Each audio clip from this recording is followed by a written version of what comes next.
everyone, and welcome to Superhero Speak. I'm your host, Dave, and we've got to my left or right on the screen. Mm-hmm. We've got Random Randy Savage of Cult 45. Hello, everyone. Happy Easter from the atheist.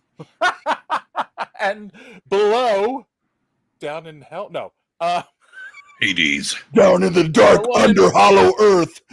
the one and only D squared from the Omega Level Nerds. How you- Yes. Oh Well, man, Doing great, Dave. Listen, you may be an atheist, Mr. Savage Land of Hollow Earth, but boy, you've been gifted the greatest chair I believe it exists. So congrats to you, sir. You have won the day. I know, a king for his throne. Yeah. So, for those who are watching and wondering what's going on, well, of course, it's Easter Sunday for those who celebrate. Happy Easter. And well, John had told me earlier in the week that he wasn't able to do today because he had a family obligation. He was watching a nephew and whatnot. And I was like, okay. And Don agreed graciously to fill in for John. And then today, last minute, JD said that he had a family obligation and couldn't do it, which I get it. It's Easter. So, of course, Randy Savage swoops in again and saves the day. That's right, JD. I'm coming for your spot. Yeah, so I got to get that straight. I'm in for John. You're in Mhm. for JD. So I'll be ultra depressing then as much as You possible. got it. You're already in the room for it. Yes, and get upset if anyone makes any kind of sexual innuendo or joke. Okay, I'll work on that. No, you make them, and Oh, yeah. Don gets upset. Like that's the rule, I think. Perfect. Yeah, so when you say ear pussies, I'll go, oh, Ear pussies. oh. They're not here, and I know John will never watch this. And Oh, well, then whatever. but here's the funny thing: I need to say that my girlfriend has pointed out, like, she says you can see it in his face. She's watched it a couple times, like that he gets really like upset over things like that on the show. Yeah, no, that's real uncomfort to a concerning level, but not it's my like- business. You guys are adults, right? I mean, I figure like we're not all children. We've all at least seen a vagina at least once. I know I have. Hey, ladies. I I'm a low on sometimes leaves. No. I sometimes want to ask John if he's had sex, but then I don't really want to hear the answer. So That's true. Does he do the swamp? What is it? What do the Mormons do with the hole? And then he just kind of like moist. Oh, in the sheet or something. Yeah. Yeah, Magic- that's all. Yeah, Isn't it magic underwear or something? Something like that. Okay. We went off the rails real fast, but All right. Mormon religion check. We just keep knocking them off. That's right. These Christians and Mormons. We're coming for you, Jews. No. Sorry. No, we're not. Please don't shut us down. no. We'll go Please. after the Hindus because they won't do anything back. Or no, the There Buddhists. you go. That's it. Yes. They'll wait Thomas patiently for us to reincarnate as something. Speaking of Hindus, Corinthian leather on this chair. No. Oh my god! Full circle. All right, we're all going to hell now. So how's everyone You're not doing? wrong. What have they been up to since the last time we've been together? We'll start with you, Randy. Anything new in the world of Randy or Colt 45? So we're gearing up for our con that's happening in May. We had a rehearsal. I think it went fine. We got approved for 2 panels now. Wow. We got the live comic read, and we're gonna do a nice little live crowd game. And hopefully it works out okay. Like, because last year didn't work out okay, but that was just technical stuff. And I was like, you got to let me in on the technical stuff because it's kind of my job. It's like my job is technical stuff. And if you let me in, you're going to get the same kind of commitment that someone paid $30,000 for. So I was like, come on, man. You could at least let me in on this. And he's like, fine, take the whole thing. And I was like, okay. And guess what happened? We got rehearsals. We have 2 cons. We have 2 panels to worry about now. And it's like, it's going to be great. I'm not even worried about it. Not at all. It's going to be fine.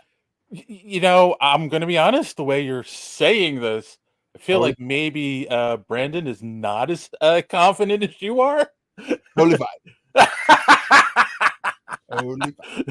He's not going to watch this either. So I'm like, yeah, there you go. Exactly. Cool. All right. Well, I mean, anyone who's in it's Dallas area? No. So yeah, Houston area. Houston area. Comapalooza. I have a spiel for it, but I forgot it. It's usually written down. But right now there's John Cena, and then most of the cast from the first A Nightmare on Elm Street movie is going to be there. Because we already did those movies, that's why we're not like going to go rehash them. Yeah. That's fine. We're doing comic book movies coming up in May. Should be fun. We're gonna finally get into the Marvel Cinematic Universe, and I'll have some like nice things to say about Marvel. I'm sure. You guys did the Roger Corman Fantastic Four, right? I don't know. Nope. No. Yeah. It's been on the list, but like we had to tweak the algorithm a little bit, especially this past couple of weeks, because like I was so sure that this Godzilla movie was going to come out 2 weeks from now. And I have a picture that I posted, and I like says April 16th, and I was like, why did you come out in March? I'm like, what's going on? And like, I had scheduled the podcast the same way, and now we're like, well, it's not supposed to come out today, and that's why we're doing this movie. So next week we're catching up, and it should be fine. Yeah, it's I don't know, it's crazy. It's also frustrating when 2 movies like this come out back to back. You know, my wallet can't handle it. Nah. How about you, Don? What's new in your world? Well, I'm just really basking in a lot of good shit right now, to be honest with you. I just kind of had a resurgence of video gaming as far as purchasing a PS5, playing Final Fantasy Rebirth. Unfortunately, Akira Toriyama-san passed away. Mm-hmm. So I'm doing a Chrono Trigger playthrough in his honor on the Omega Level Nerds channel. Reviving really the Omega Level Nerds channel with my friend Jay. And I got to get you on, Randy. And I don't even know what to fucking talk about, but I'm pretty sure I get you and Jay in a room and I'm going to laugh my ass off. So whatever. Hey, if you got a comic I should read, like I've been trying to get more into X-Men. Let me know. Yeah. Okay. It's a weird question, but absolutely. I can definitely work on that. Are you watching the X-Men 97 show? I saw the first 2 episodes. I haven't saw the third one yet. Okay. I'm going to spoil it for you. Sorry. Not right now, but when we're talking about it. So other than that, like video game resurgence, getting active back on my channel, the Bad Batch, and of course, as I mentioned, X-Men 97. So it's just a miasma of good nerdy fucking shit right now for me. And last week was break off of school for my kids, which means I get to sleep in for an extra 2 hours. Coming to an end tomorrow, unfortunately. So this is my last gasp of that. But all that is just good and wonderful stuff. So that's where I'm at. That's what I'm glad to hear you're doing well. You know. Yeah. So now that I rebuilt my basement, I just get to do other way cool shit. So man cave has resurfaced. And moved out of the bedroom. Ooh. No longer does he keep his wife up when he podcasts. Exactly. That's the important thing. I just wanted all the things I love around me, babe. That's the reason why. That's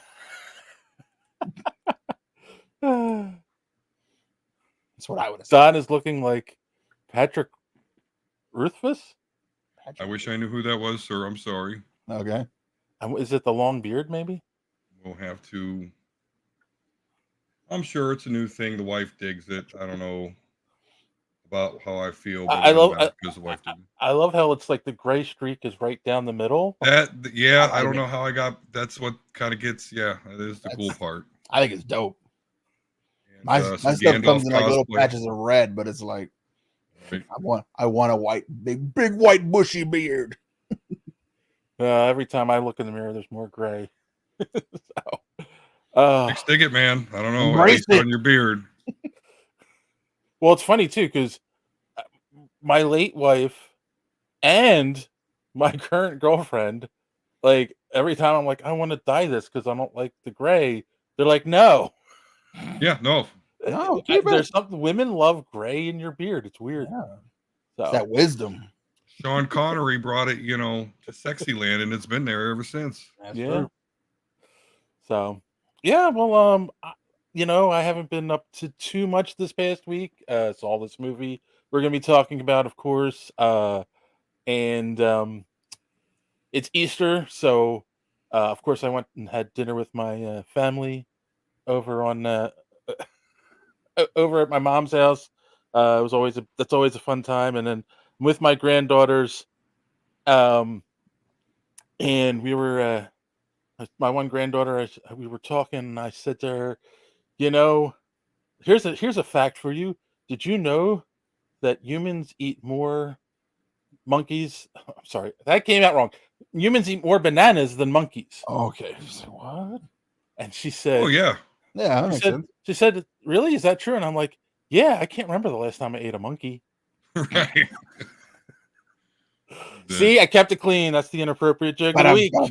Oh, and John's not here. Exactly. That's the cleanest one I've heard so far. Yeah.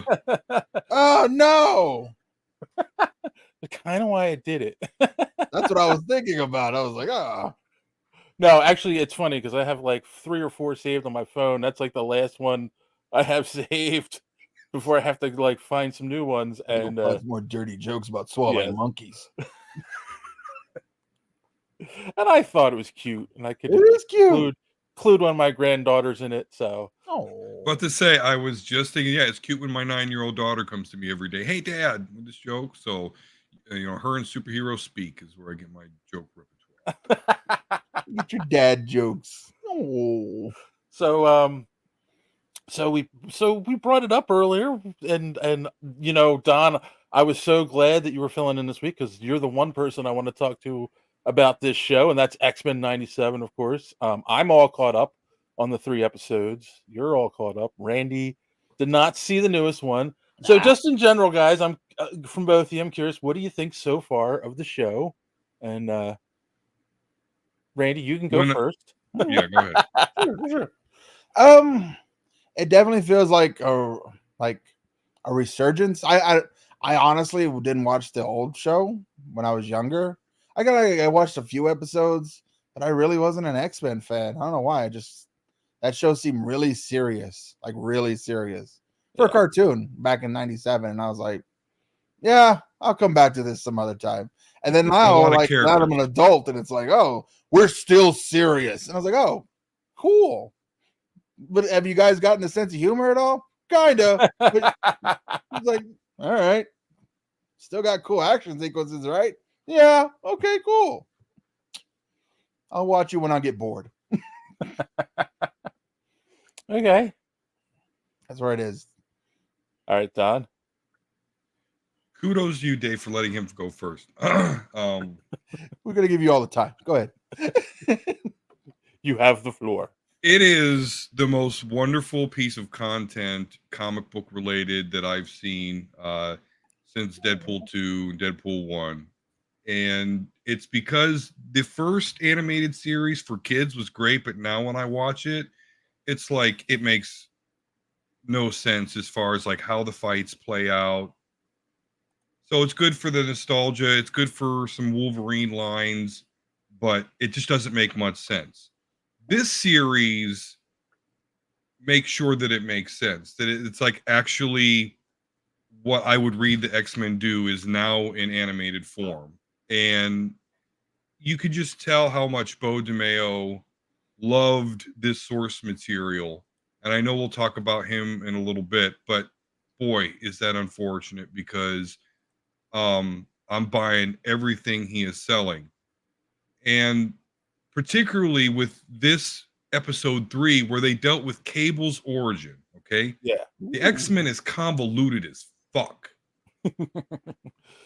They managed to get his origin down in a way that is both easy to swallow for newbies and for people like me to say, okay, you streamlined it and I agree with it. So that in itself, the way they've treated Storm, by the way, like before she lost her powers, I mean, the way now everybody's like, oh, look, Cyclops is a badass. I'm like, duh. Like, we said that you last week. see what I'm Never talking stop. about now? So like, I just love it because it's in the lexicon now of what we do. Everybody's loving it. The fucking anti-woke brigade shut the fuck up for like 3 days. Mike Zero, fix your fucking ceiling, buddy. Anyway. But they eventually was like, oh fuck, I gotta get to work. I gotta hate on something.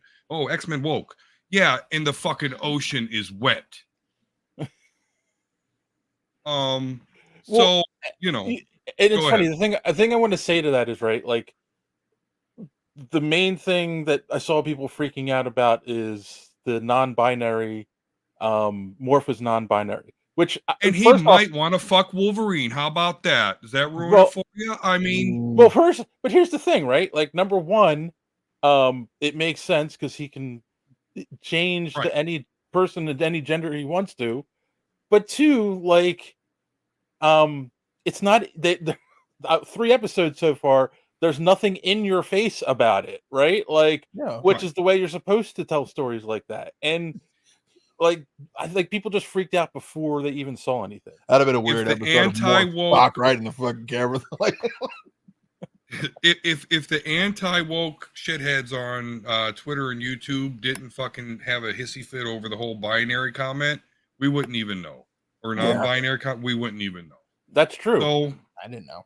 Whatever. And do I want Wolverine to be gay or whatever, all that? Like, I don't care about none of that. In the comics, he's in a menage a trois thing with Cyclops and Jean Grey.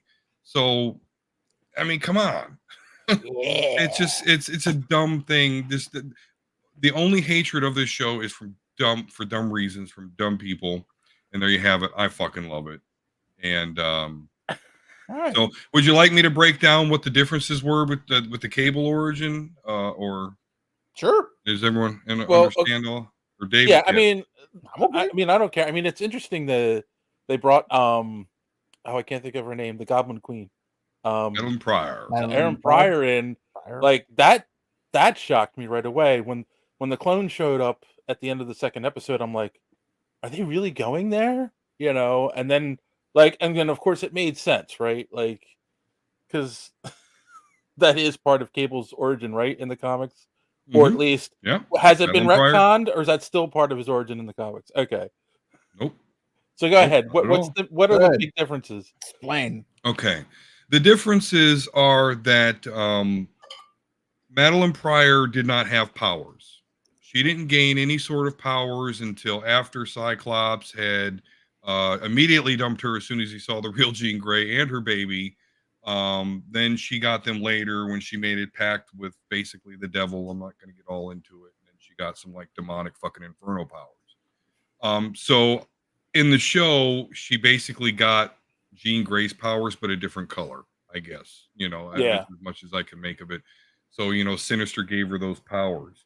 Outside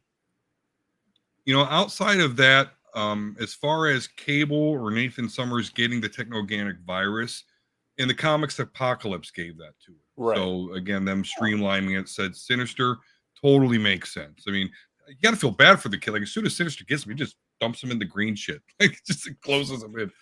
I was like, holy crap. As far as like them basically saying, okay, Cable has a technoganic virus, we got to get him to the future. Bishop and Cable in the comics are not from the same future. Bishop's from like 80 to 90, 100 years away. Right. Cable's like 2,000 years away when Apocalypse is around and still. But I think everything they did to make it simple. Again, it all made complete sense. But those were really the major differences between what they did in the comics and what they did with this. But what I like though, and Jay and my buddy Jay made this point on my podcast, Omega Love Nerds, that in the comics, Madeline does this crazy shit and becomes evil because of what Scott Summers did to her. So in the show, it's not really his fault. He never really Right. had to make that choice. So it's better that, like, she didn't do that because of what a man did. Like it was, she was doing it because fucking Sinister made her do it.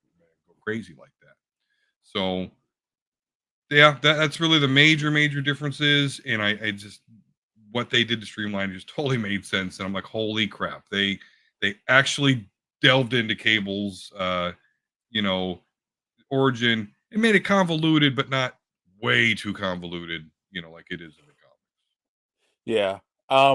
One of my favorite theories is about the show so far, and I want to get your take on this, is that this is actually an alternate timeline from the original cartoon. I guess that would make a little bit more sense because there are things that they are retconning a bit here, but Hmm. the old show retconned itself, plot hole Yeah. itself and stuff. So yeah, I could see it's going to be. It is a part of the multiverse. We know that. So absolutely, it makes complete sense. Right, because like Plus, what is the explanation for Morph now doing his Exiles Age of Apocalypse look? So there are inconsistencies that we could say, yeah. right. His looks changed. Of course, Xavier really didn't die at the end of the last episode, but yet they're going with he's dead. Like, did he really die, or is that just cover? That is a question I have because obviously from the last series we know he went off with Alondra and the Shi'ar Empire. Right. But yeah, like Scott Summers is really like, oh, I'm bothered by the death certificate, and I'm thinking like, what do you care? It's fake, but Right. Yeah, Exactly. That's why I have those questions. Like, you're they're talking me into it, Dave. they're playing it up in the show like he died, but if it's an actual continuation, like he didn't die. They know that, so why would he be upset? It's maybe crazy. he's is upset by the Professor X. responsibility. Yeah, I was like, I don't know, because like I said, didn't watch their old shows, but now that I'm listening, I'm just like, okay, that's awkward. Because I was like, how do you get to young giant helmet, land of mutants, Xavier again? I'm confused by that one because I was like, the last thing I remember, he was in a wheelchair, and then now he can walk around and he does evil shit. But that's what I'm reading in the comics. Yeah. Okay, gotcha. Like, Right. Yeah, this is way before any of that happens. Okay. Well, then never. I wonder when they start getting to that shit though in anime. But anyway, yeah. Season 2. No. Yeah, it's interesting. It really is so far. Like, because they're pulling. Like, I love that they actually are pulling from the comics. They're changing it a little bit, but yeah, obviously that's with anything that they adapt to TV or whatever. But yeah, it's interesting. I'll leave it at that. I'm gonna keep watching. I really have enjoyed it so far. I want to see. Oh, because that was the other thing too, right? Like, Bishop was there from the beginning. Was he there just to take Cable back to the future? Like, it was a weird setup thing, right? Like, Yeah. in the original series, he needed his bracelet to stay in our time. If it was taken off of him, he got transported back to his time. Now he's walking around without the bracelet on because Beast is fixing it. It doesn't work. Yeah. So yeah, we'll have to see. That is interesting. Yeah. Thoroughly confused, but okay. Sounds fun. Thoroughly confused. What sounds the X-Men is confusing, but the wonderful thing about the X-Men, and particularly this show, you get your big fucking awesome battle that you're just like, oh fuck. So you forget about the fact that you don't understand what the fuck's happening. All right. Well, I've good news for you guys. There is no social media madness this week. Woo! But everything I had going on, and with the guys not being here, I didn't bother with it this week. But if you would like to follow us on social media and be part of social media madness for next week, here's our good friend Don to tell you more. Enjoying the show? Do you want to be part of social media madness? Well, go ahead. and head on over to superheroespeak.com. You'll find all the links you need, episodes of the show, comic reviews by Chris, and other articles. We're posting stuff on there all the time. And while you're there, you can also check out the rest of the Geek World All-Stars podcast network. Include great shows like the Pop Prison Power podcast, Colt 45, baby, So Wizard podcast, Fans on Patrol, the Gorilla Brain podcast, and of course, Superhero Speak. Hashtag GW All-Stars, and you're not going to be disappointed. So, make sure that you are commenting on our Twitter articles. Could be a poignant comment, could be a stupid one. Either way, gives you a chance for Dave to possibly mispronounce your Twitter handle. All right, well, I've rambled on enough. Let's head back to Dave and the gents on Superhero Speak. Hey! Thanks, Don. And I will rewrite my last joke as to not make JD look like a super I love that one though. creep. I mean, hey, Dave can play it all he wants, but I just motherfucker. I'm real quick. I also wanted to announce there are some, not I want to say changes, but there will be more content coming out on this channel going forward.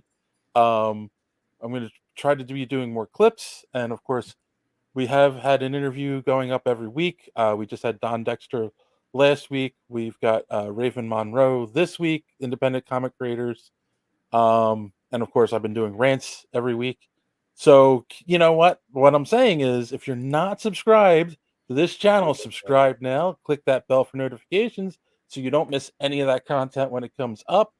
And that the content will also be available on the website. None of that will be shared on the audio podcast. So if you're only listening to us on audio and you're not checking out the website or the YouTube channel, you'll be missing out on a lot of great content going forward. So How dare you? And How dare you not check out the YouTube? And Don, while you're here, would you like to plug Omega Level Nerds? I most certainly will. Just search Omega Level Nerds on the old YouTube there. I really need subscribers so I can at least get a custom URL. So please check us out. I got all sorts of shit on there. We've got the podcast. I got playthroughs and whatnot. So please check that out. You can find an audio version of the show, but it's not up to date because at this point I've gone fully YouTube because it's free. Yeah, fair. Bean is not. So, but yes, check us out, please, very much. You won't be disappointed. Cool. And you know what, Randy, I would suggest for you to promote your show. Yeah. But I could just play this instead. Yeah. Some podcasts are like this. You like dry burgers or wet burgers? What kind of a question's that? I want this thing to come in my mouth. What a wild thing to say. What an insane. No, but I understand what an insane thing to say. But I know what you mean because I want a burger that's like the cheese is so melted and I want to squeeze it and it's like it's like disgusting. It's like a swamp of like cheese and like wet. What is that? You ever immediately Grease? you ever do something and immediately regret it? Yeah. That's fine. That's well, obviously that's going to be a clip. And some podcasts are like this. And you use it to pry out this lid, and the inside is this little tiny ball. Plutonium. And it looks so freaking cool. It'd be a really good piece to put on my desk or something. There's no way that's real. It's real. He destabilized the core when it dropped. It broke, and literally he just got fried with radiation. And he died? No. Yeah. I was about to make fun of the way he talked. I would, but then I found out he died. And we would never. We would literally never talk about it. Josh! What? You can't do that. A freak, Josh. Stop. Dude. Joshua. Freaking radiation. I think I'm in a bit of a pickle right now. Is this freaking Chernobyl right now?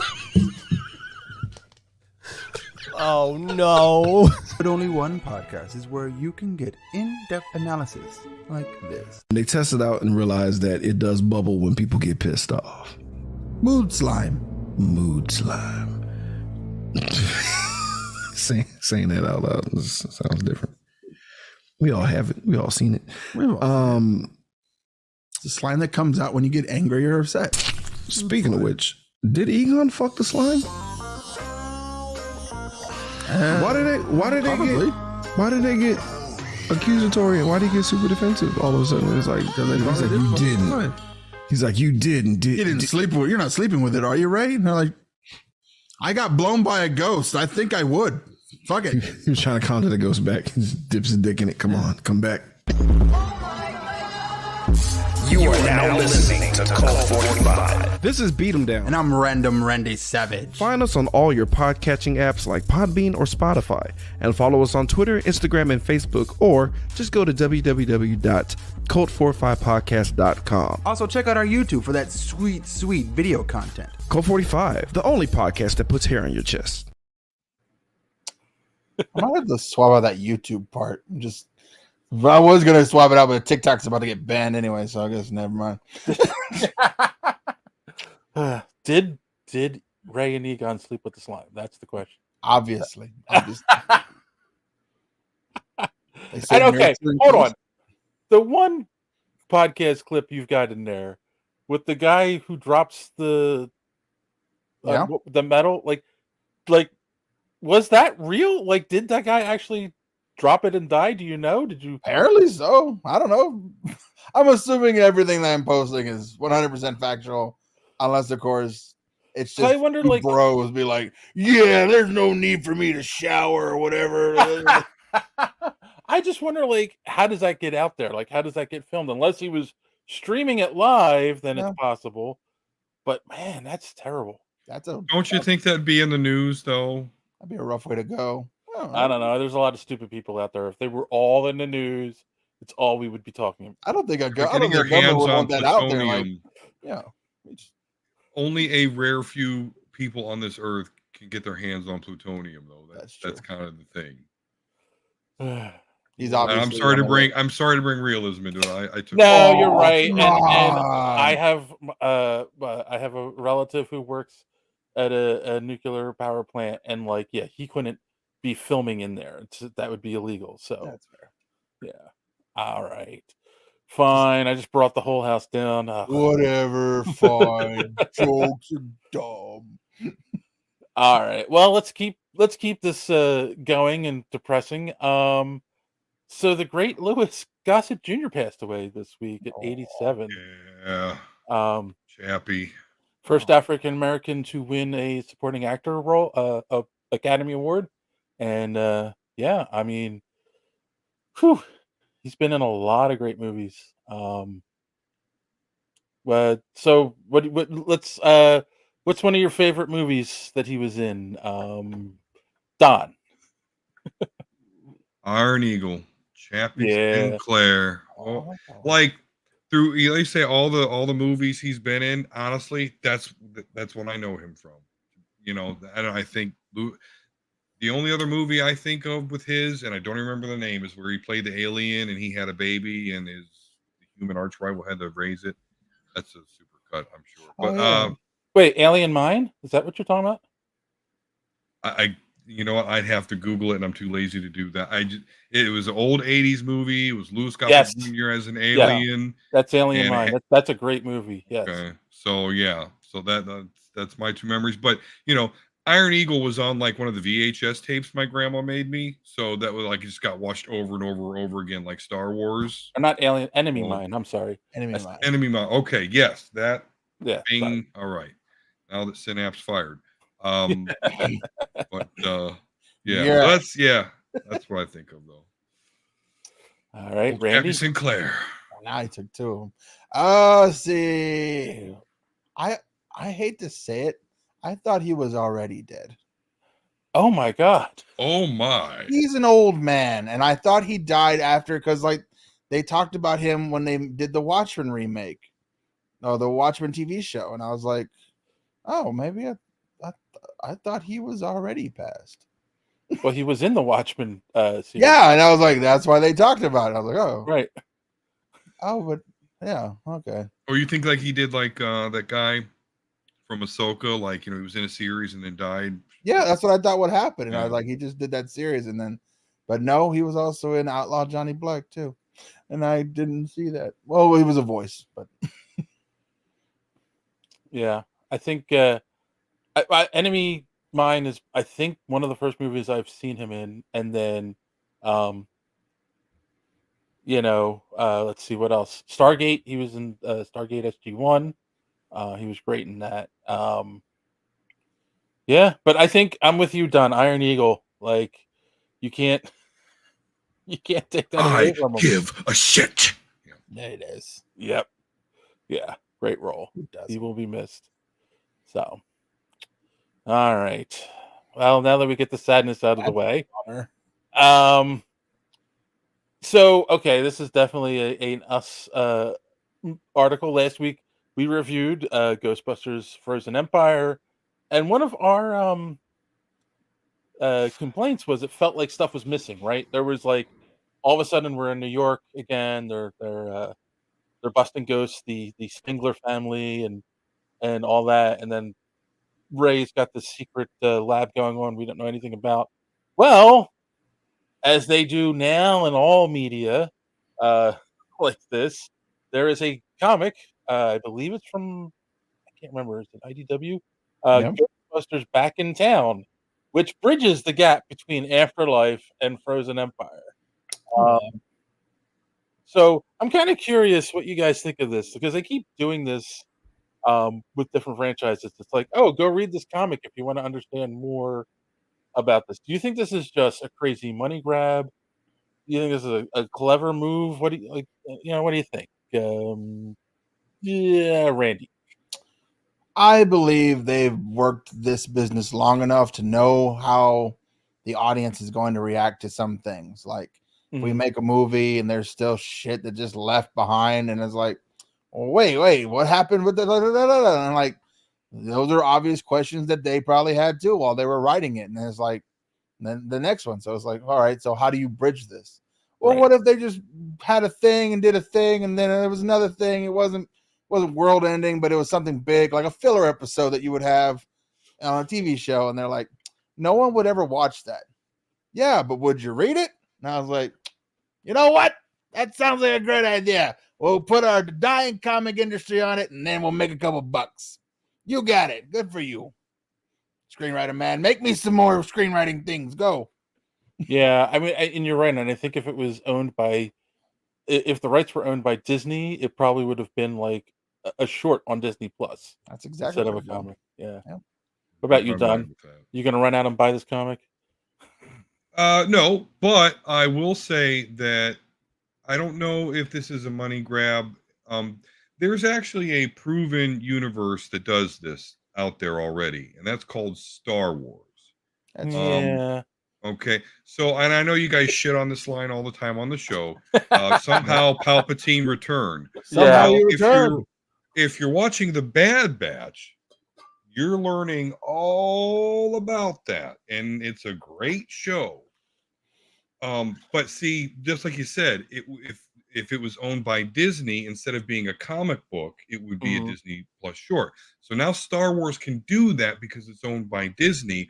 But Star Wars has also done that with Dark Horse Comics and Marvel Comics, where they go back and fill out, bits of the story and flesh shit out. So, which I love. I think a lot of people complain too much about Star Wars, and again, where they could get their answers, maybe not now, maybe in the future and in other media. And I'm not going to be able to stop people from being annoyed by that, but but Star Wars has already done that through comics and now through Disney Plus. So yeah, this is in the same realm as that, and I dig it. Like, absolutely. Like, people have questions. Here's your fucking answers. I mean, these companies have the ability to do that now. So, ride with it. Stop complaining. Yeah, I can't. Quit your bitching. Enjoy the shit. Yes. God.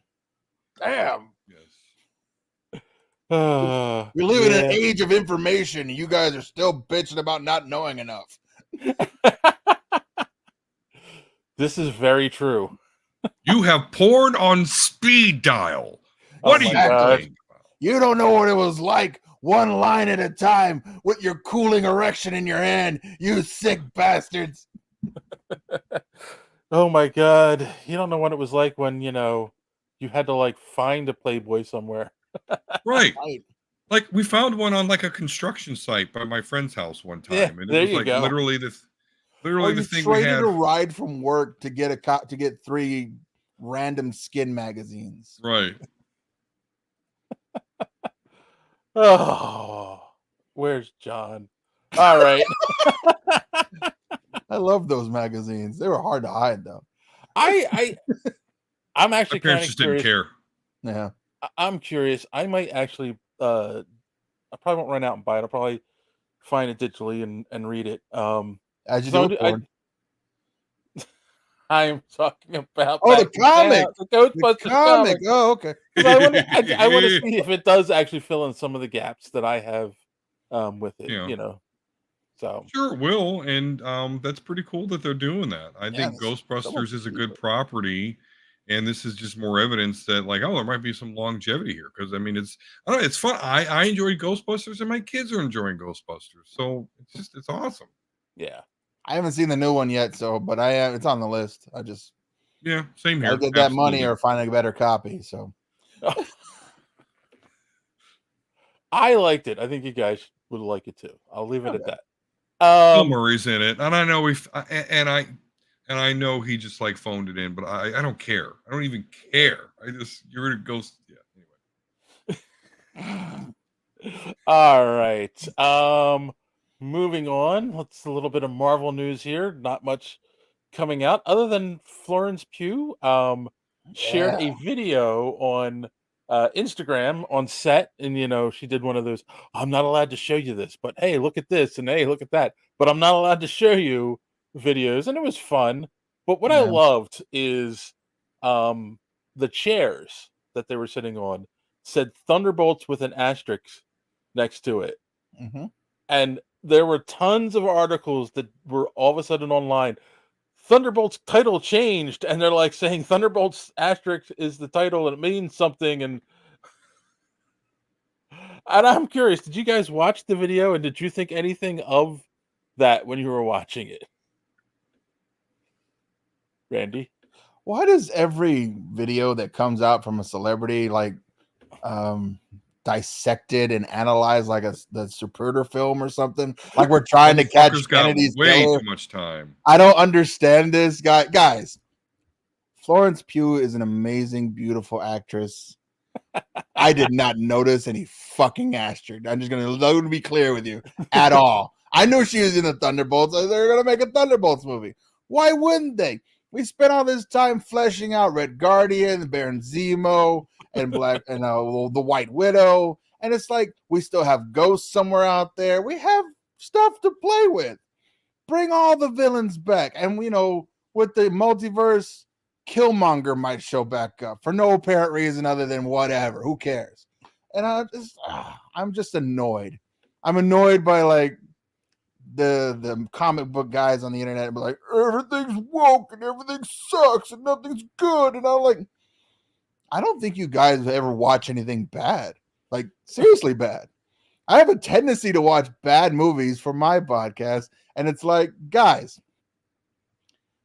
She-Hulk was awesome. Yeah. And it's like the worst Marvel thing is a B movie at worst comparatively to anything else. Have you guys seen Miller's Girl? It's fucking garbage. He didn't even rail Jenna Ortega. It's just the thought of it. I was like, what is this movie? Have you guys seen The Beekeeper? It's the same thing as The Transporter. It's the same thing as The Mechanic. It's the same thing as Hobbs and Shaw. It is the most boring movie I've seen that had Jason Statham in him. And I was like, I haven't seen it yet. I wanted to see it. Oh, man. Sorry, but it's fine.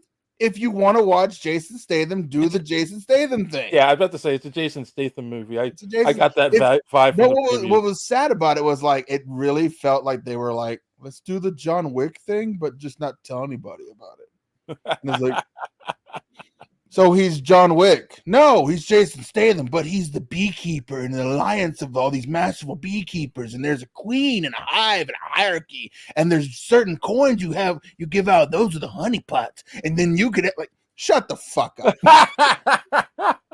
Oh my god. Yeah, that sounds like the biggest piece of shit. It's not great.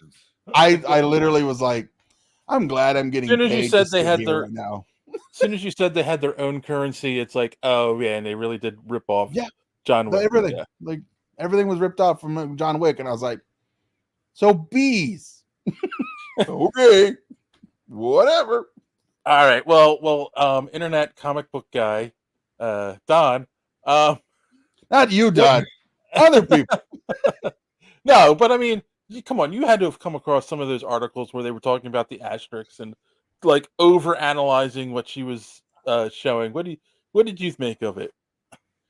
Yeah, no, I mean that's all very, very ridiculous. Like Randy said, there's attractive lady. So I'm not looking for asterisks, and I'm a happily married man. I could just enjoy, what is being presented there. But honestly, I just have a hard time caring about this movie at all. I'm surprised to hear Randy seems to be looking forward to it. So I mean, like, really, like you're really looking to go to the theaters. I read this one Thunderbolt. I read like 4 Thunderbolt issues, and I was like, I actually enjoyed the concept, and I was like, okay, now show me the concept with Marvel characters. Great, yeah, no, the concept is great, but this lineup is not. I'm supposed to be, dude. Like what? Darkhawk, some what the guy with the headphones and like and it was Baron Zemo and fucking what's her face that whistled and shit, and I can't remember her name. Yeah, those were the original Thunderbolts, and I was like, those were fucking garbage characters, but they were villains, and I was like, okay, so Ross is gonna try and wash these people and make them become superheroes. We better see Red fucking Hulk. That's all I'm trying to say. It's coming. Totally come coming. on. So the leaked, rumored leaked plot for the movie. This is what got me is, what's her face? The Baroness, Louise Dreyfus. Louise Dreyfus. Her character. She's the one that puts the team together to go after a threat, a monster, but you find out that she's the one that created it. So it feels like a complete ripoff of Suicide Squad. The Suicide Squad movie, or the first one. Yeah. Suicide Squad. So it's just like, really? Like, and the one and part of the rumor is that it's Red Hulk. So which is fine. I'm just done with the whole like, and again, just nobody seems to realize this. Like, more of the American government is trash, and they created more fucking problems, and you superheroes now have to listen to. Like, they need to resolve that in the MCU. I feel like they've got multiverse, but then in the 616, because they somehow named the MCU the same as the comic book. Anyway. They changed that. 6161. -1 or something. Whatever. So you know what? I've almost talked myself in. If they can resolve that, if somehow the Thunderbolts reveal that the American government is just doing all this crazy shit, but if it's just, we created the Red Hulk and you need to do something about, I don't like. Well, here's the thing that is driving me the most nuts about this movie, right? Because it's coming out next year, right? Is that Thunderbolt Ross, who's now being played by Harrison Ford, is the president in the movie. But yet, in the Secret Invasion TV show, they set up this story where the president was going after the Skrulls, right? Because they're now he's not going to get elected. But again? that's how the show ends. Is him setting up this war. So you're telling me we're not going to resolve that storyline at all. We're not going to say anything about it. Just all of a sudden, there's a new president in this movie, and I'm sorry, if he turns out to be the Red Hulk, he won't be the president for long as well. So it's just like, I don't know what they're doing with this. That's why they had to do it quietly with the Thunderbolts.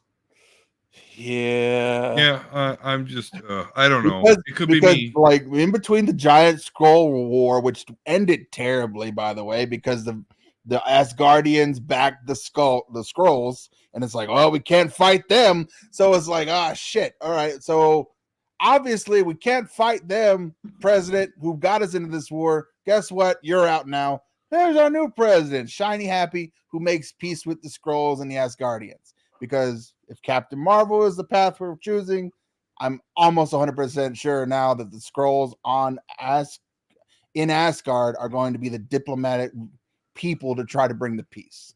Why is it every time you say Asgardians, my brain is hearing Asgardians? Asgardians! Because Tessa Thompson. Okay. Gotta protect that ass. but if you're telling me that it's a rehash of like David Goyer's fucking Suicide Squad, now I've literally lost all the wind in my sails. That is rumored plot leaks, but again, the other thing. Here's what I hope is happening. Like in the background, Luke Cage has been working with Justin Hammer on the inside, right? Mm-hmm. Reconsolidating and taking over AIM after the tragic loss of their CEO, Arjun Killian. And now AIM is in the control of Justin Hammer. And AIM has now been retrofitting Tony Stark's inventions that have been found by Damage Control. Damage Control has been in control of AIM for the longest time. We just didn't know. They didn't talk about this. So like Daredevil's been trying to fight it in the courts, but he's been losing because Danny Rand's been backing him with all kinds of lawyers. And now I've incorporated the Netflix guys and now the old past villains and a little bit of Spider-Man and Miss Marvel, because Damage Control has been intertwined in all of this. They're the big bads. Damage Control is the big bad. You just reminded me that's another thread they just dropped, was Damage Control.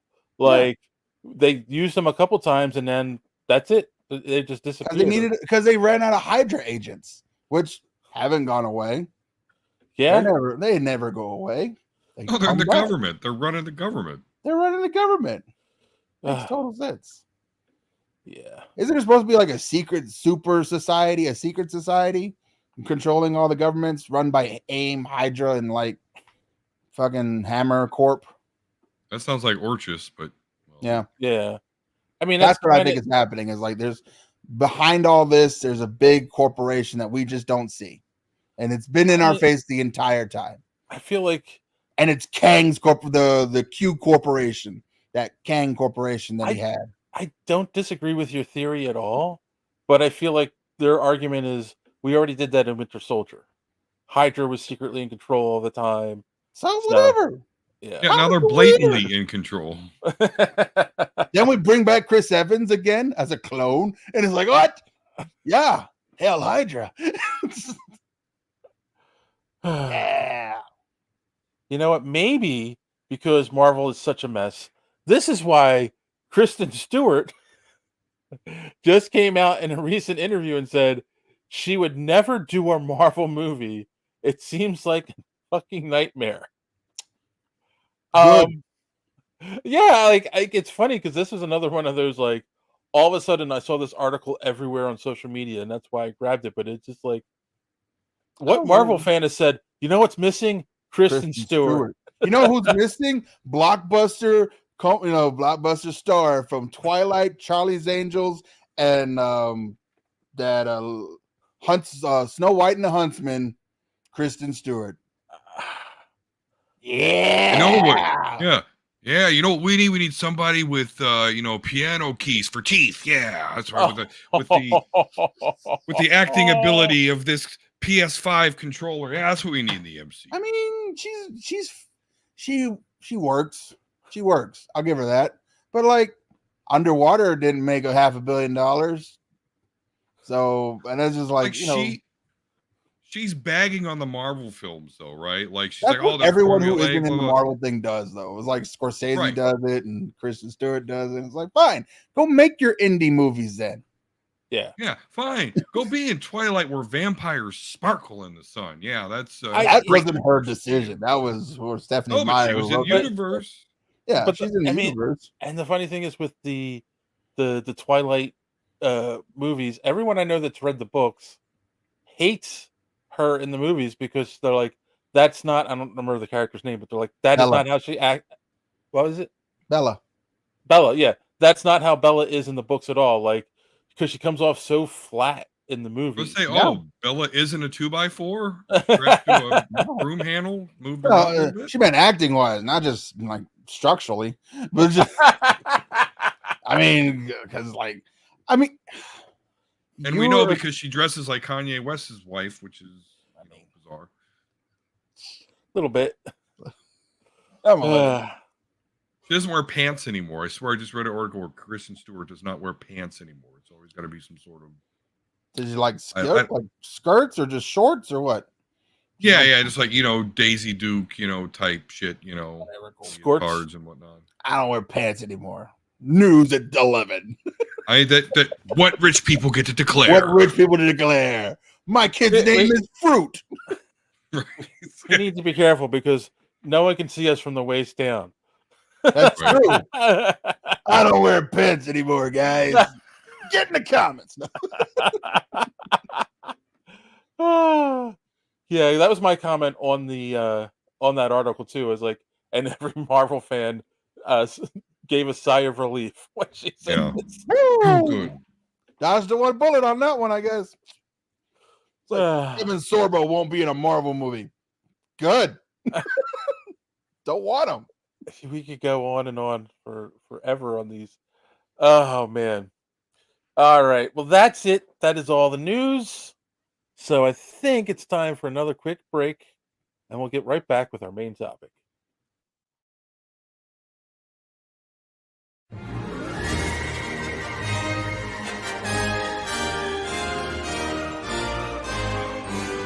This is so wizard, Annie.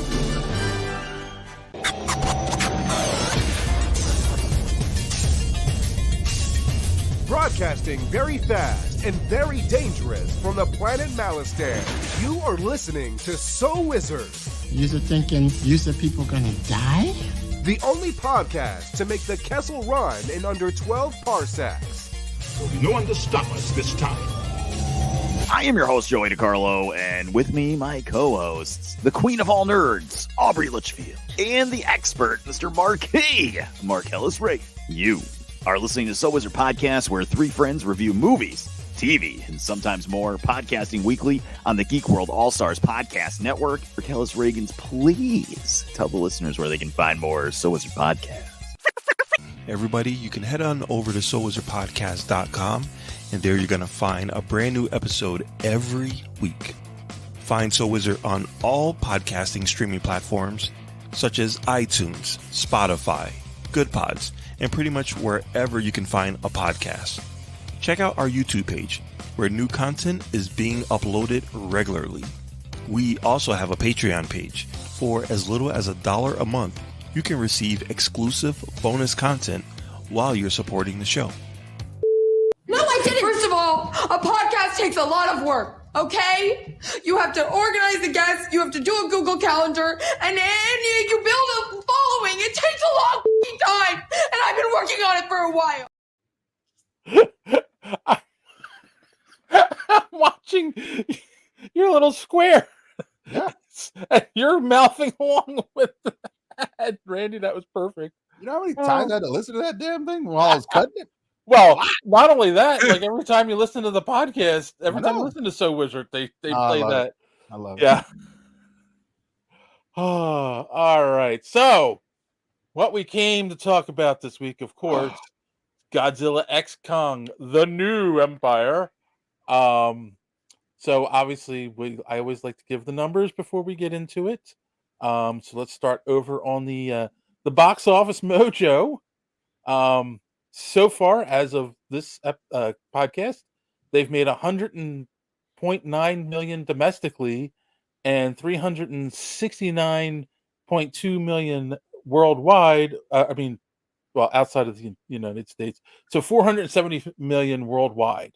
So yeah, like it's making money.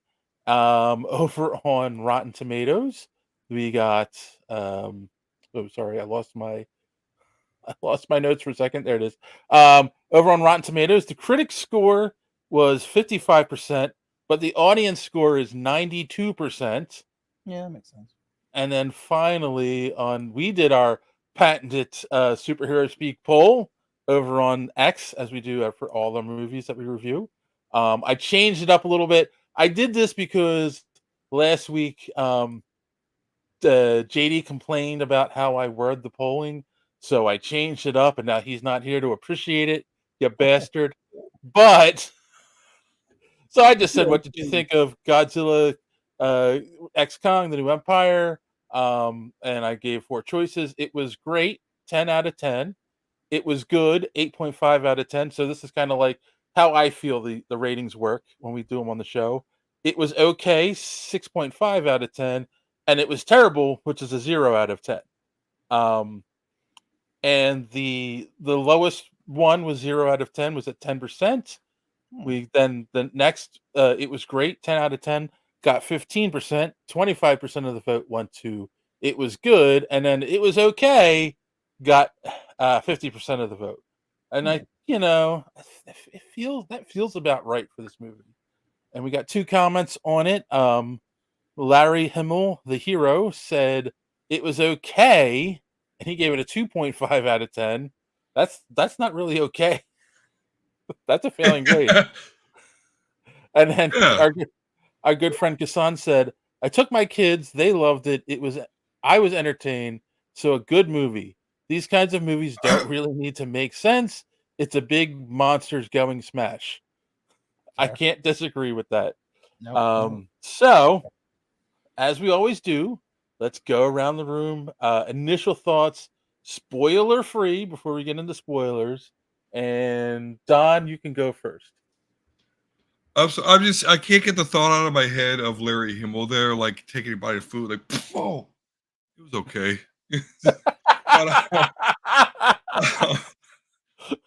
No, I thoroughly enjoyed it. Is it Shakespeare? No. But does it deliver what you want out of a Godzilla King Kong movie? I do believe so, absolutely. I mean, that's long and short of it. If you want to go have fun with it, then go have fun with it. All right. I can't argue with that logic. Randy? I said this in our chat earlier, and I think I'm going to just go ahead and rehash it. This is the Rocky 3 of Kong movies. There, that's enough. So, like, if you loved Rocky 3, that's what this movie is.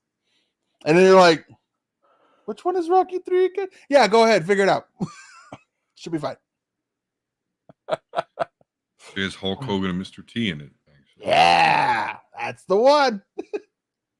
Is 3 the one where Rocky and Creed are running down the beach together? That's the one. Oh, that's 4. Really? Okay. No, you're right. I'm sorry. The one. Yeah, because they re-show it in 4. Yeah, they re-show it. That's what I was thinking. Yeah, but the original scene is in 3. Yeah, just montage Shady loves flapping in the wind, and then just like get strong now. Because remember, Creed dies in 4. So yeah, that's spoiler alert for a 40-year-old movie. I've never seen it. No. All right. I haven't seen it, guys. I all I can say is it was okay. I understand what it was. It's a popcorn movie. You're not supposed to think about it. But it's tough to love this movie after watching Godzilla Minus One and seeing a brilliant Godzilla movie, and then going and watching this, and it was like, okay. Did you watch a Godzilla movie? Because I watched a Kong movie. This was a Kong movie. Yes, you are. This is very. That is very true. Kong Rocky 3 because it's Godzilla gets top billing, but this is a Kong movie, and I will give you that. This is definitely like Rocky's the star, but So I'm gonna Creed say is the real hero. So I think we're all saying it's a decent movie. If you enjoy senseless action movies, go see this. Get a bucket of popcorn and enjoy yourself. Yeah. So we're gonna It's get funnier if you just add voices to the animals who don't speak. It's hilarious. So we're gonna go into spoiler territory. So if you haven't seen the movie yet and you've gotten this far in the podcast and you don't want spoilers, this is a good time to bail. If you don't care about spoilers, you've already seen the movie. Here we go. All right. Yeah. So it's funny because that's a good one as you say. Give voices to the animals that don't talk. That's a good way to start off this conversation, in my opinion.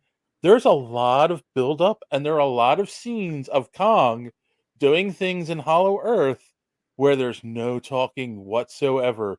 And you Yeah. just have to watch what's going on. And I'll be honest, I got really bored with those scenes. It was like watching a Twitch stream of someone playing Donkey Kong Country. Yeah, that's what it was. Like, it's I have my Kong and I have my Diddy Kong, and we're just gonna go through the jungle collecting barrels and things until we find the big giant lizard at the end of the railroad or whatever. Yeah, he's on a pirate ship. He's on a pirate. Oh yeah, sorry. Yes, he was on a pirate ship. I think we're all reading the comment now. Yeah, I was gonna say. So Okay. Kasan's chiming in. I think the bigger story will be that WB has had 3 successful movies in a row. I think they're getting their shit fixed. Yeah, I mean, I can't disagree with that, right? Like Sure, this is a big hit for them. And it's not even the summer blockbuster season yet. It's still March, and yeah, people are going to see this, especially after a lot of the movies that flopped last year. But yeah, you also have to keep then. Wait, Barbie makes it 4. No, but not in a row, right? Not in a Because row, right. because there was a DC movie that came out that flopped in between that, which was Blue Beetle. That came out after Barbie, right? I'm pretty sure. Nope. Oh, Flash. Flash was after Barbie. No, are you sure? Pretty sure. Flash came out in May or March, and Barbie came out in June. Oh, For sure. Okay. Because that's like it was Blue Beetle in the beginning of the year, February, That's right. January. You're right. That was And early in the then year. Right around March, we had Flash because I remember it was my birthday and I felt really sad. And I was Oh, yeah. and then I was like, oh, and then Barbie Oppenheimer came out in the middle of the summer. That is right. And it's like, and then there's Aquaman at the end of the year. I don't know who saw it, but okay. That's the one I'm thinking of. Okay, so there was I knew there was at least one flop between them. So Aquaman was it. Like it. Yeah, Dune 2. Yeah. All right. Yeah. Good. So, but yeah, Dune 2 I think did well. So. Yeah, he said it. Yeah. Barbie, Oppenheimer, Dune 2, Godzilla X. I do kind of like Dune 2. It's just I didn't even realize Oppenheimer was Warner Brothers. Yeah. I knew they released. Wait, Warner Brothers competed with themselves and released both those movies on the same weekend. That was a dangerous play with a company that was failing at that point. So it's like it made more sense. It's like, well, we'll split the screens in half, and then whatever movie does the best, we'll add more screens next week. Yeah, we hedged our bets. We're like, here, everyone goes out both at the same time, see what happens. They packaged it together and as an event, and it worked. Did they know? Well, I guess they did. Yeah, did they come up with Barbenheimer, or was that the internet came up with that? I feel like they dropped it into the internet and was like, play with this and see what you think. And they're like, we want to call it Barbenheimer. And they're like, perfect. Give us your money, fools. All right, back to this movie. I think my biggest criticism of this, and you guys correct me if I'm wrong. It feels like in a lot of ways a rehash of Godzilla versus Kong. There's a long build up and then a quick fight at the end, and then they team up to fight the big bad. Except in the last one, it was Mecha Godzilla was the big bad they had to fight. And this one, it's the Scar King, so it's a Kong enemy that they have to team up and fight. Like, and then the humans in this movie, their only job is exposition. Good. I mean, I'm hashing my Rocky 3 thing because it makes sense. Look, Rocky fights Clubber Lang, loses, wants a rematch, right? Yeah. And then he has to go to Creed to get training, and then there's a fight there, and he brings Creed along, and they have a big match to fight the big bad at the end. I was like, yeah. And like, okay, I get it. Like, obviously, you have to bring Godzilla down there, otherwise, you're not going to win this fight. So I was like, okay, I'm just going to go up there, and I'm going to ask him to come in Monkey and see if he comes.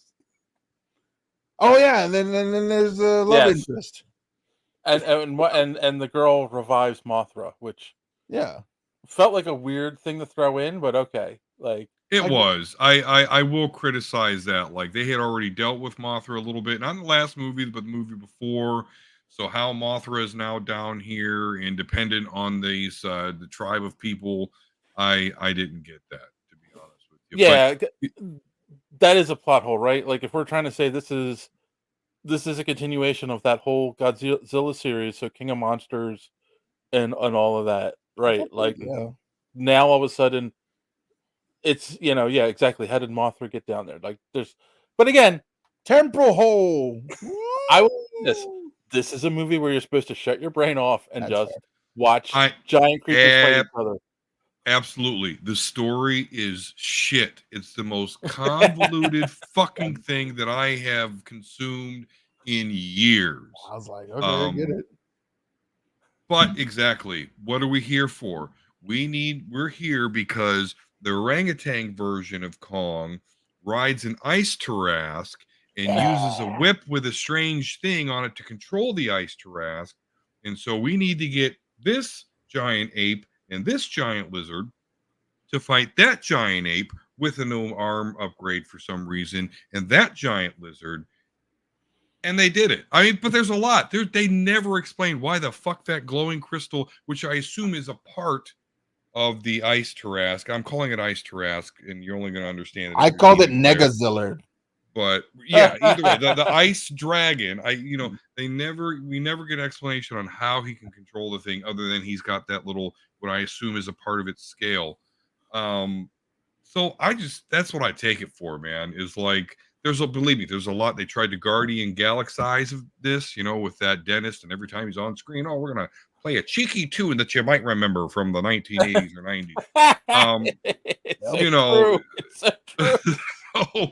So, there's all that. But at the end of the day,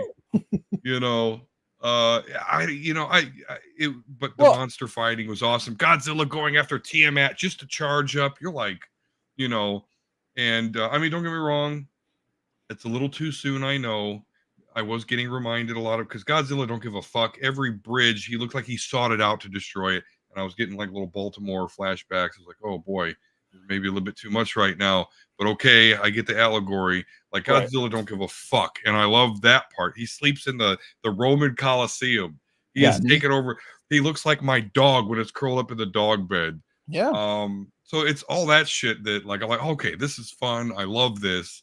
Yeah, you just turn the fucking brain off because none of the story makes fucking sense. But we're getting giant apes, giant lizards, tag teaming. It's a bit Marvel Phase 1 through 3 villain trope too much, where it's carbon copy versus carbon copy. So again, not without criticism, but come on, we have the same powers. No, well, that's also like the all of a sudden I can't remember the tribe's name. It's like the Iki or Wiki or something. Yeah, I was trying to remember that too. It begins with an E. They have this ability to control gravity, basically, right? And the pyramids. With these pyramids, and they do this thing where they like make the pyramids hit each other. That sends this pulse out that turns gravity off for a couple seconds, and then turns it back on. For what fucking reason? What was the reason? I'm going to say zero gravity monster fight. The only reason is to have the zero gravity monster fight for a couple seconds. That is it. They built the entire movie around this concept for this fight, and then for like 5 seconds or whatever it is, 10 seconds on screen time, And then it was like, okay, now what do we do? Oh, well, now we go up to the surface and destroy Rio de Janeiro. It would have made more sense, like if we're using this to shut off the portals that lead back up to the surface, and it's like, oh, okay, we have a thing that does that. We're gonna be out of like food and water or whatever that flows down through those temporal holes. This is a great question because I kept thinking about this while I was watching. The collateral, again from Kassan, the collateral damage deaths is astronomical. How many people do you think died? 10 million? Like, I would say the majority of people in Rio de Janeiro died. Like, they just destroyed buildings like willy-nilly the whole time. So take Man of Steel, times it times 2, and then that should be close to where we were at. Yeah, I can't argue there. Don, I can't hear you. Because I'm an idiot. But I was making Randy's point is that, Man of Steel ain't got shit on this. Dead humans all around, yeah.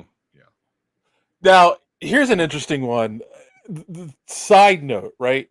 Mm-hmm. Obviously, Rio de Janeiro has that very famous statue of Jesus up on the hill with his arms stretched out over the city. They show that statue before the beasts show up to fight, but you never see it get destroyed in the fight. Do you think they did that on purpose?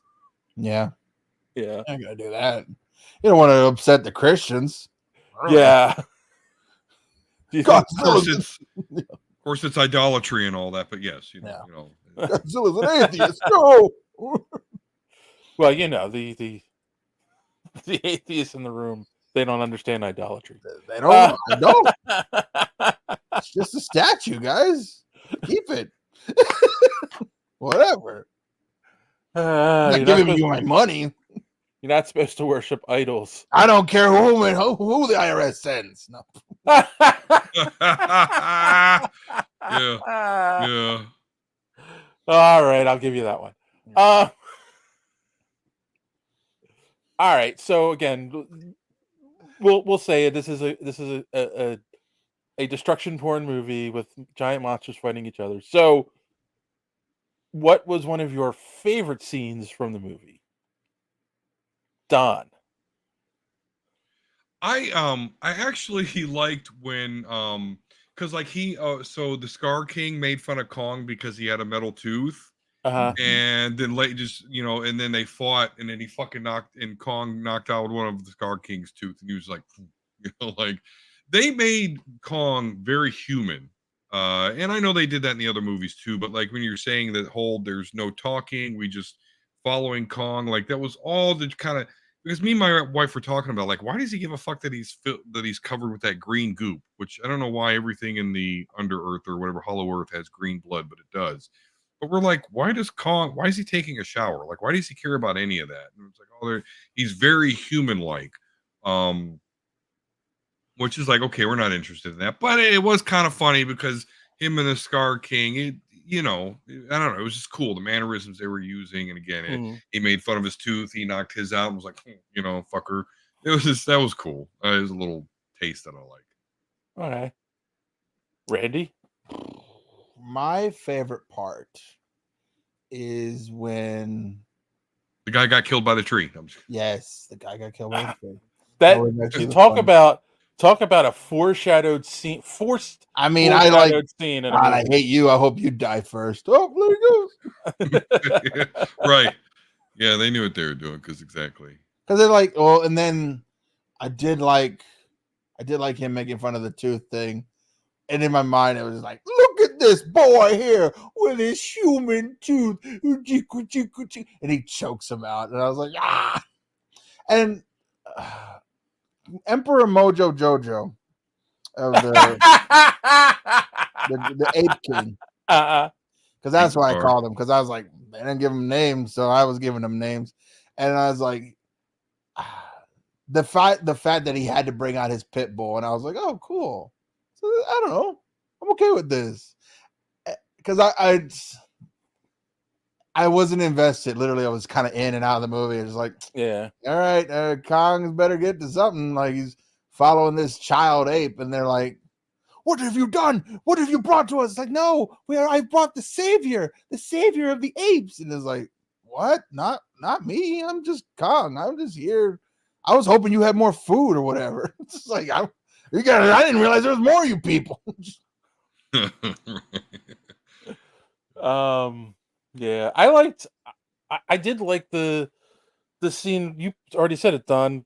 I chuckled when Godzilla was sleeping in the Coliseum. Like, I was like, okay, that's cute. Like, I really like that. You know, and then I don't know. It was weird. I don't know why. Because the scene looked really well. Like, you realize it's all CGI. It's when Kong and the little ape are he saves the little ape, but then he takes him to the lake, and that serpent creature comes out, and Kong kills it, but then but it was just like, I like that sequence. I don't know why. Like, you saw it coming, right? Like, the little ape's like looking over his shoulder, like, when's this thing gonna come and get him? But I don't know. There's just something about, like, and it's weird because it's a CGI monkey, but he still, like, didn't, like, abandon the little guy or kill him or anything after that. Like, he still offered him food. So I thought that was a cute scene as well. So yeah, I love the CGI in this movie. I thought it was really good. well done. Yeah. Kassan says, to your point, Don, apes are famous for their grooming. It makes sense with their observed behavior. Preserved.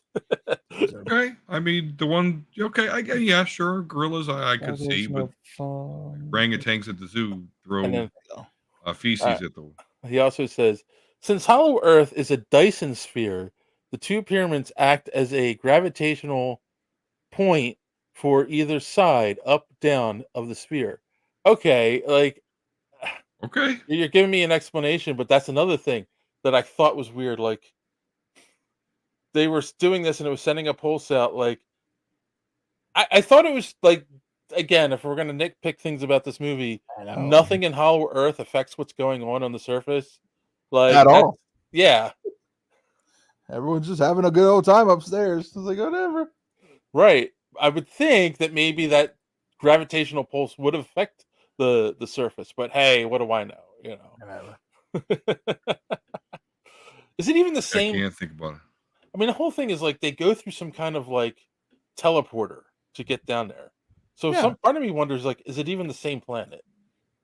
Are they really are they teleporting somewhere else? Maybe. Yeah, because remember in the last movie where Godzilla like quickly blasted a hole down there. That's right. You're right. Right, he did drill down there with his laser, and they jumped in the hole. Yeah, like they did present it as some sort of warp thing that you go through, but the guy was like, "Oh fuck it, I'm gonna fall. It's gonna take me 30 minutes, whatever." Whee! He got down there pretty fast. Yeah, he's a big guy. Oh man. Oh, okay. And then what's your least favorite scene? Randy, you can go first this time. So that ending with the woman who's like, listen, I know that these people are your like lost tribe or whatever, but we have Starbucks upstairs, and you want to stay with me or stay with them, I support your decision no matter what. I don't mind the support part. It's just that, like, that did not. But I was like, just say that you love her. Right. Thank you. Just be honest with her. Like, listen, I know these are your people, but I care for you. I've cared for you since we found you nestled next to a giant ape monster. So if you want to go with them, that's fine. It's going to break my heart, but I would really like for you to stay. And then, like, same scene. Nothing has changed except for the tone. And I was like, I don't like that speech, but I get where you're coming from. You're trying to be like, listen, I'm trying to be not a helicopter mom or whatever, but if you want to do your thing, you do your thing. I'm going to be over here. Remember, Starbucks, McDonald's, grub worms down below. I don't know what you like that iPad, right? They don't have iPads down here. Whatever. Kassan agrees with you. Says, yeah, I didn't like that speech either. It felt like a forced emotional point. It really did. And I was like, whatever. I'm glad the movie's over. So who cares? Movie's over. Who cares? How about you, Don? The scene I really didn't like, and because I don't think I like the character much at all, was that when the dentist guy was coming in to fix Kong's tooth, and he's got his music going, and I'm like, you're fucking hanging in the mouth of like a 300-foot ape, like you sedated or not, like you were way too fucking cool for. I don't know. Maybe it was the old curmudgeon in me that was just like, man, but I didn't like that whole scene. That should have been way more tense. To lower someone into like Kong's mouth while they extract a tooth like that. So that was my least favorite scene. Again, a lot of the story is shit and doesn't make sense. But I guess that scene just did not make the most sense.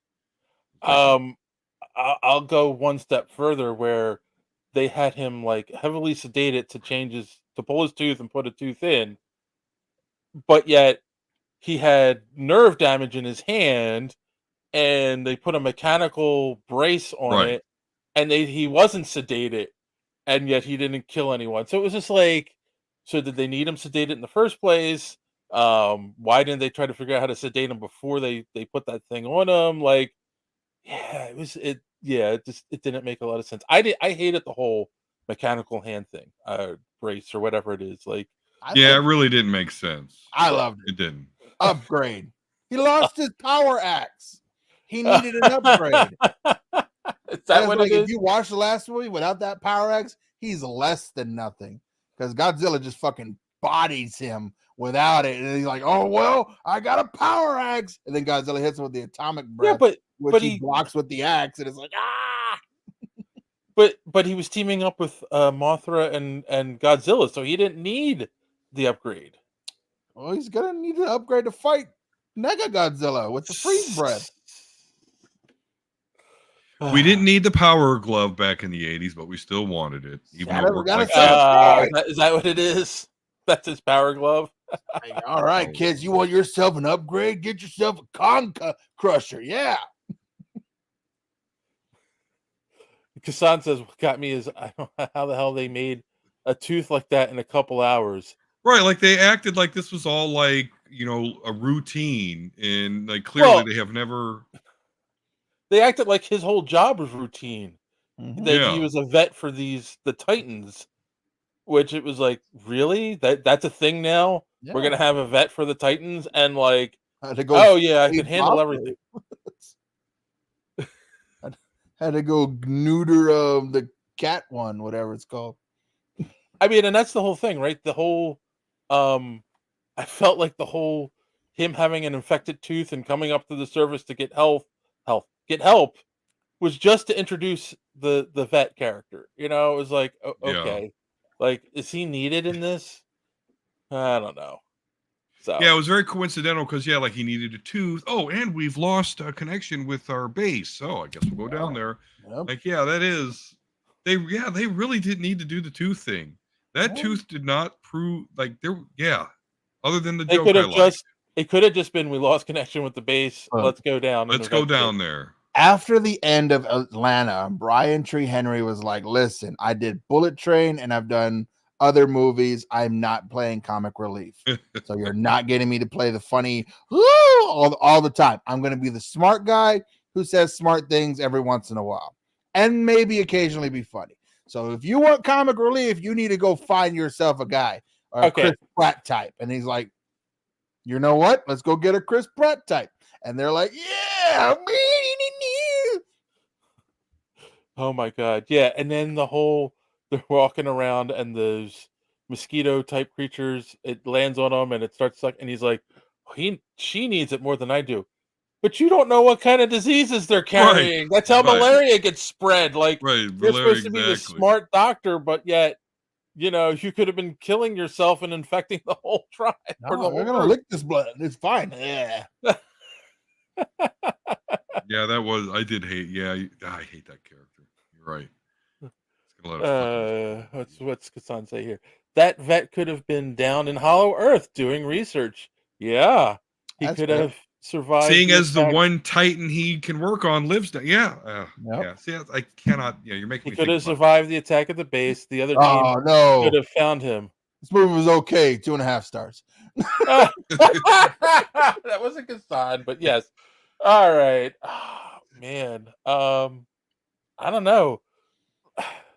Where does the future hold for this franchise, though? We've already had King Kong and Godzilla fight each other. Mhm. We've already killed King Ghidorah, Mhm. Rodan, like Mechagodzilla. Like, where does the franchise go from here? Space. That's what I wanted. Space. Aliens. Kong in space. Team up with Ultraman. Oh man. I can see it. That's what's happening next, right? Because it's like the aliens come down, they spread a spore on Kong and Godzilla that like controls their minds now. And it's like, oh, we have control of your Titans. What are you going to do? And it's like, well, the Japanese have been working on something just in case.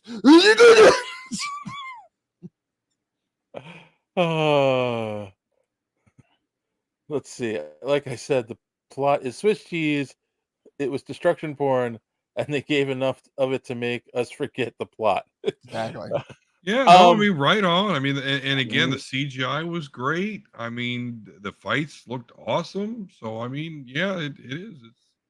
Believe me, I voted 8 out of 10 for this, but that's because I didn't go to the ballet. I went to the I went to the football game, went to the roller derby, went to the MMA fight. It's like it's currently wait a number. Starro. King X DC crossover introduced Starro to take over a couple of Titans. Oh, I'd watch the hell out of that. Already in the done. That's yes. Kassan, that's not a bad idea, you jerk. Kong teamed up with the But now, Flash. is that podcast dude now like super famous though? Like I know you mentioned him, Randy. Like because fucking Godzilla sleeps in the Coliseum. Like, does it kind of prove everything that he's said is true? Like, it doesn't seem like it. Like it seems like because like he was the first, but didn't really have any proof. He couldn't capitalize on it. So he's like, he's not rich. It doesn't like he's still doing stuff. That was the other thing I wanted to point out is that whoever wrote this movie has a very low opinion of podcasters. Yeah. Yeah, you know, the stereotypical, the guy's alone in his house, doing his audio blog. Like, and that's the thing too, like half the terminology was wrong. You know, no one calls it a blog anymore. Yeah, nobody blogs, dude. Yeah, no, 2010. Well, this was written back in 1999, so shit. Right. It's just like, let's dust this off. I think it'll be funny. Kong versus Godzilla, Part 2. And it was like all he wanted was proof that what he was talking about was true. And it was like, why? You're right. Like, there's Titans going around the world fighting. Like, what? Yeah. What did he have to prove? They knew that there was the Mechagodzilla, whatever it was, a couple years ago, and there was that whole mess with Kong. Like that happened. What does he have to prove to them? Yeah. Big 3-headed dragon did all sorts of fucked up shit that millions of people got affected by. Yeah. Yep. Maybe he was being sued by the government and like, you shut your mouth, boy. Right. Well, but he wasn't. But yeah. Well, but he wasn't. But everybody else was, and that's why he wasn't popular. Right. Everyone else got intimidated by the government. They didn't address the whole exposing the Hollow Earth spiel the podcaster wanted to do. I think that it will be worked into the next movie. Yeah. Possibly. Ladies and gentlemen, I was walking along and somebody was eaten by a tree. A tree. If you can believe it, go ahead and sign up for Manscaped. Yes. So that the tree will not Manscaped. find so the tree won't be attracted to the smell of your man hairs. And then you need extreme trimming, call on Manscaped. Internet commercials. Oh my God. That's You know, what I the was worst doing. thing is when you're being eaten by a tree and your balls are sweaty. Sign up, get your pair of sheath underwear today. Have a pair of MeUndies. MeUndies. Antimicrobial. Yeah. You know, when you're trying to feed the Kong, why even go out to the store and just get Hello Fresh? No. None of those companies will now partner with us. Thanks. You may not have Wi-Fi connection, but Raid Shadow Legends. Get your exclusive character now. Get yourself a good globe. Yeah. Get an epic level hero. The Hollow Earth exploits, sponsored by Squarespace. No. Even Kong supports Manscaped for those hairs too far out of reach. Oh my god. Oh, thanks, Gossett. That's what the extra arm was for. It was sponsored by Manscaped. Oh my god. The hair trimmer 6000. That would have been perfect. I need somebody out there on the internet to get a picture of Kong with the thing on his arm and Photoshop, like a Manscaped logo on there. Yeah. That, and if you do that, I was about to say tweet it, post it, and tag us on X or exit. Tweet it. Tweet it. All right, fine. Tweet it and tag us. It's always going to be Twitter. I don't care what he wants to call it. Elon could call it mango shit kickers. I don't care. We're still going to call it Twitter. Oh my god. Gotta love those mango shit kickers. Like, what if that happens? What if he renames it like every other year? Like, That'd that'd be be ridiculous. hilarious. I would. It's not called X anymore. It's called Y. Yeah. It's like, why are you even on the internet? That's a great point. That reminds me. This is Godzilla X Kong, right? And the last one was Godzilla V Kong. Like, so is it literally just X because it's the next fucking letter of the alphabet? Like, I don't get the X. Some reason I think the thought process is that X means they're joining together and V means they're fighting each other. Okay. But I've never heard someone say, it's not like we're not going to call this episode Superhero Speak X Cult 45 X and Make a Level Nerd. No, right. That'd be weird. JD is into video editing. Hit him up. I don't think anyone is actually into video editing. We just do it because fucking it's monotonous. Boring. Keeps the demons at bay. That's why you do X Godzilla. Why? Yes. That's what this movie really was. Was like Godzilla. Why Kong? Why Kong? Oh my god. But then the next one would be Godzilla Z Kong. Yep. Like, do you think, like, if they could talk, Godzilla would be like, "What happened to your axe? What happened to your axe, Kong?" And be like, "Oh, yeah, I don't know. Someone just took it from me." I don't know. I don't want to talk about it. They took your axe. The brother just took your axe. They took it from Yes, they took my axe body spray. Yes, they took my axe. Well, okay. You got one of my butt scales on that axe and you lost it. Now I'll shoot pink shit at you. I got an upgrade. Whoa. Pink shit. Well, I think that's the next thing is take the scenes of the apes in Hollow Earth and remove the sound and then just add your own vocal tracks. That's gonna be the next big thing. It's gonna be World everywhere. War Kong. That's what it is. Yeah. Godzilla Z Kong. Z Kong. Use German accent. Kong. Oh, look, Godzilla Z Kong. It's Z Kong. Z Kong has come seen me. Z Kong is out. Fun boys. Put your Kong away. Put your Kong away, sir. The only thing I have to say is, what are you doing? We don't do that here. The hell we know. Kneel, white man. That's why I couldn't be king. He's the leader of the streets. Oh my god. That makes me glad I'm a ghetto white boy. I've been declared I know. black, or at least invited to the picnic. There you go. So, good for you. just do not bring your own potato salad. That's Yeah. all. I season Nah, it's my okay. I food. don't get invited to those parties. Oh, terrible. like- Terrible. We're all terrible. Yep. But that's it, man. We are. Any all more Kong terrible. jokes about penis? What? No. All right, I think we've Let's exhausted hit this the dead horse, right? the Yeah. Kong penis joke. So let's wrap this one up. Let's go around the room, give our final thoughts and a score 1 out of 10. And Randy, you can go first. Yeah, I'll give it a Okay. give it a 6.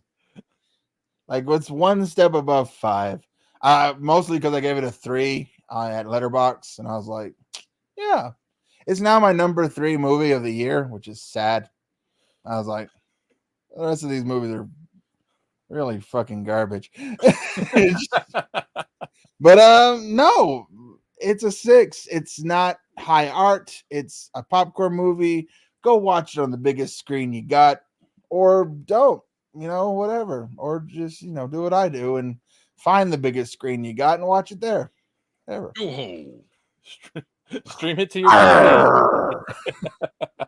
I do what you want because a pirate is free. All right, Don.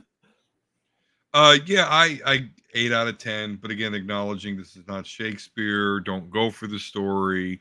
If they cut out all the human parts, I wouldn't even care. It is literally, as Gassan, as we have mentioned, destruction porn. And I like destruction porn. I like giant animals that fight.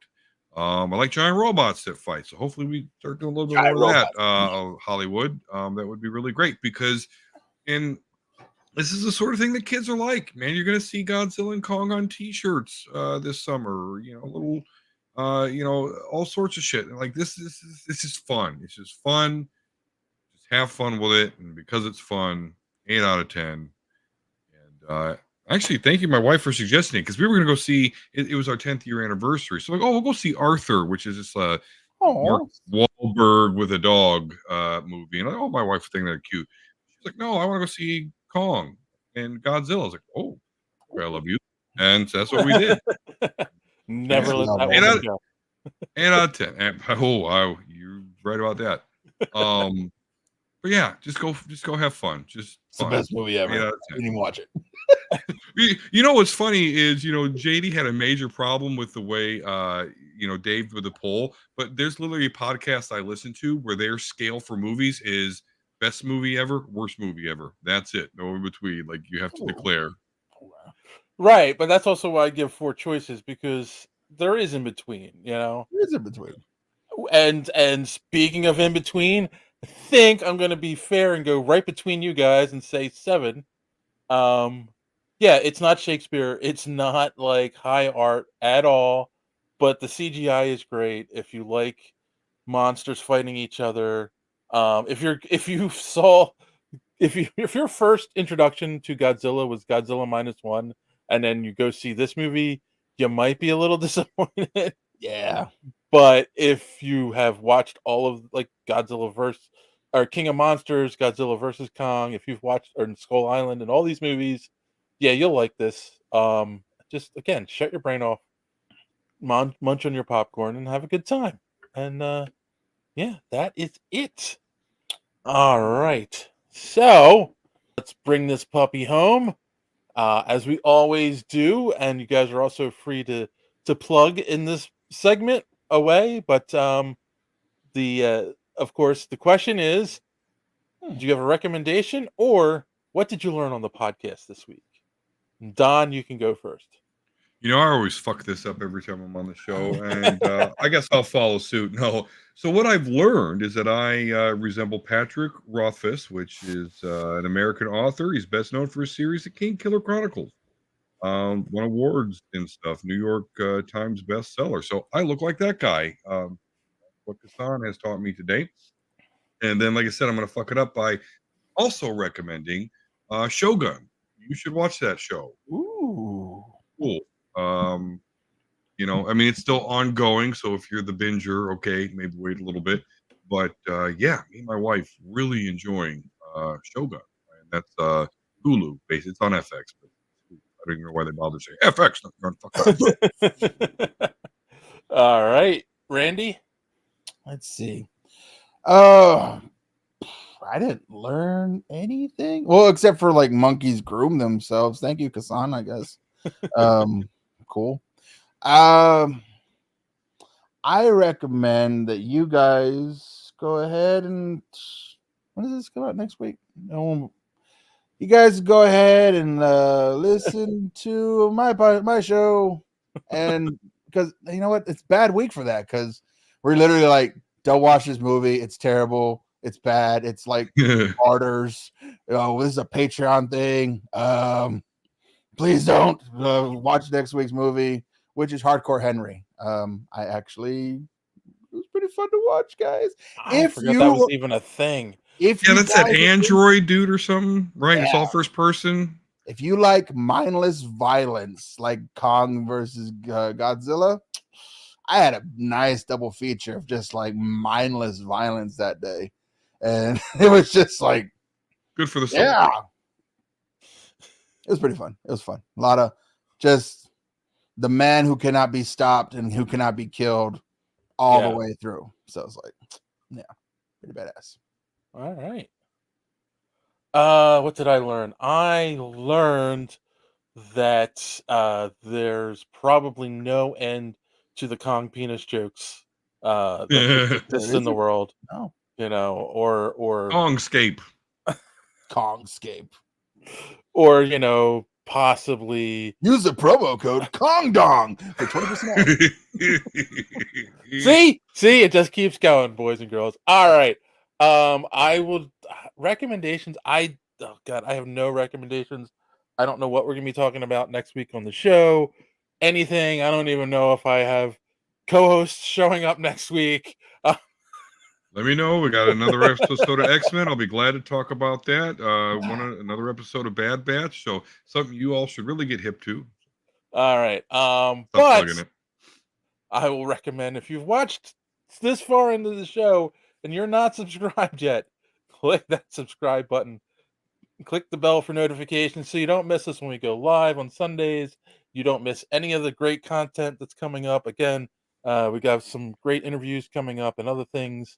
And make sure you're going over to superheroespeak.com where you can find the podcast every week. Links to all the social media at the top of the page. Comic book reviews by our good friend Chris and some by Don if you look in the archive.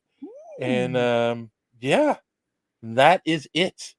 That is all I've got in me for the week, boys and girls. So, as always, thanks for watching. Don't let your cape go out the door. Have a good week.